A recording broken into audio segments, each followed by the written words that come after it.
Channel of Vadodara. વર્ષ 2024-25ના અનુદાન માટેની માંગણીઓ મુદ્દે ડભોઈ વિધાનસભાના ધારાસભ્ય શૈલેષભાઈ મહેતા દ્વારા ગાંધીનગર વિધાનસભામાં બીજા દિવસે ચર્ચા કરવામાં આવી।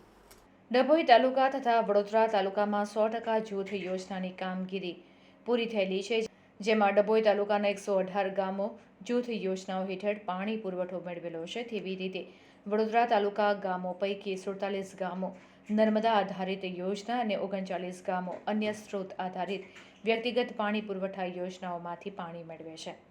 આમ રાજ્ય સરકાર દ્વારા રાજ્યના દરેક ગામોમાં ગુણવત્તાયુક્ત પૂરતા જથ્થામાં પાણી પુરવઠો પૂરો પાડવામાં આવી રહ્યો છે। તેમજ દેશના વડાપ્રધાન નરેન્દ્ર મોદી દ્વારા જલ જીવન મિશન અંતર્ગત નલ સે જલ યોજના અમલમાં મૂકવામાં આવી છે, જે મારફત 2024 સુધી છેવાડાના માનવીના ઘર સુધી પાણી પહોંચવાનો લક્ષ્ય હતો તે સાર્થક થયેલો છે। વાત રજૂ કરું છું, જેમાં ગ્રામીણ વિસ્તારમાં પાણી પુરવઠાને લગતી સમસ્યા પર અમારી સંવેદનશીલ સરકાર દ્વારા કરવામાં આવેલ કામગીરીઓ પર ભાર મૂકવા માંગ્યો છું। માનનીય અધ્યક્ષશ્રી, લોકોના આરોગ્ય અને જીવન ધોરણમાં સુધારા માટે પૂરતા પ્રમાણમાં સારી ગુણવત્તાયુક્ત પીવાનું પાણી નિયમિત મળી રહે તે રાજ્ય સરકાર માટે હંમેશા પ્રાથમિકતા રહેલ છે અને રાજ્ય સરકાર દ્વારા એના માટે ભગીરથ પ્રયત્નો પણ કરેલ છે। માનનીય અધ્યક્ષશ્રી, રાજ્યના આદિજાતિ વિસ્તારના કુલ 14 જિલ્લાઓના 5062 ગામોને ગ્રામ જૂથ પાણી પુરવઠા યોજના થકી પાણી પૂરું પાડવા માટે અંદાજિત 6500 કરોડના સુધારણા અને નવીન કામો પ્રગતિ હેઠળ છે અને આ બજેટમાં બાકી રહેલ આદિજાતિ વિસ્તારમાં પેટા યોજના હેઠળ 1122 કરોડના કામોની જોગવાઈ પણ કરવામાં આવેલ છે।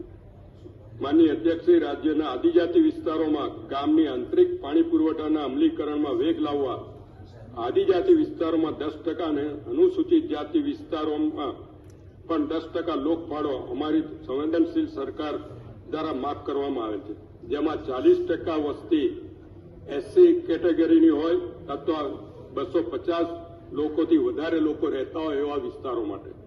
માનનીય અધ્યક્ષશ્રી, હું જે વિસ્તારમાંથી આવું છું ત્યાં પીવાના પાણીની વ્યવસ્થા બાબતે વાત કરું તો વડોદરા જિલ્લાના 8 તાલુકાઓ છે અને 4 નગરપાલિકા, 1 મહાનગરપાલિકા છે।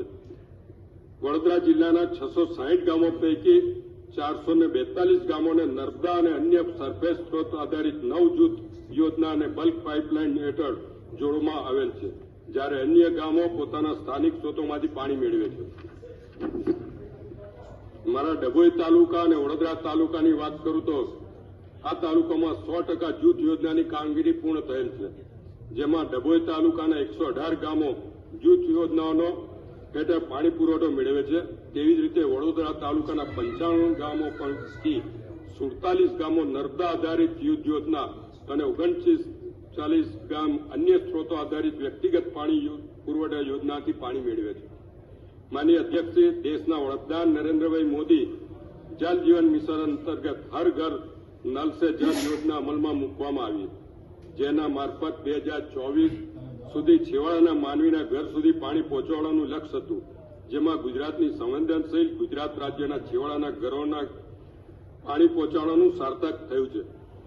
વડોદરા જિલ્લામાં નલ સે જલ યોજના અંતર્ગત 19.54 કરોડના ખર્ચે 100% કામગીરી પૂર્ણ કરવામાં આવી છે। ડભોઈ તાલુકામાં પણ 100% કામગીરી પૂર્ણ કરવામાં આવી છે। માનનીય અધ્યક્ષશ્રી, રાજ્યમાં પૂરતું પાણી મળે તે જરૂરી છે, પરંતુ ગુણવત્તાયુક્ત સ્વચ્છ પાણી લોકો સુધી પહોંચવું પણ જરૂરી છે, જેના માટે અમારી સંવેદનશીલ સરકાર દ્વારા પાણી ગુણવત્તાની ચકાસણી માટે રાજ્ય કક્ષાએ 1 સ્ટેટ લેબોરેટરી, જિલ્લા કક્ષાએ 33 લેબોરેટરી અને તાલુકા કક્ષાએ 46 જેટલી લેબોરેટરીઓ કાર્યાન્વિત કરેલ છે, જ્યાં દર વર્ષે 4 લાખથી વધુ પાણીના નમૂનાનું પૃથ્થકરણ કરવામાં આવે છે અને લોકોને સ્વચ્છ પાણી પહોંચે તે સુનિશ્ચિત કરવામાં આવે છે। માનનીય અધ્યક્ષશ્રી, આમ રાજ્ય સરકાર દ્વારા રાજ્યના દરેક ગામોમાં ગુણવત્તાયુક્ત પૂરતા જથ્થામાં પાણી પૂરો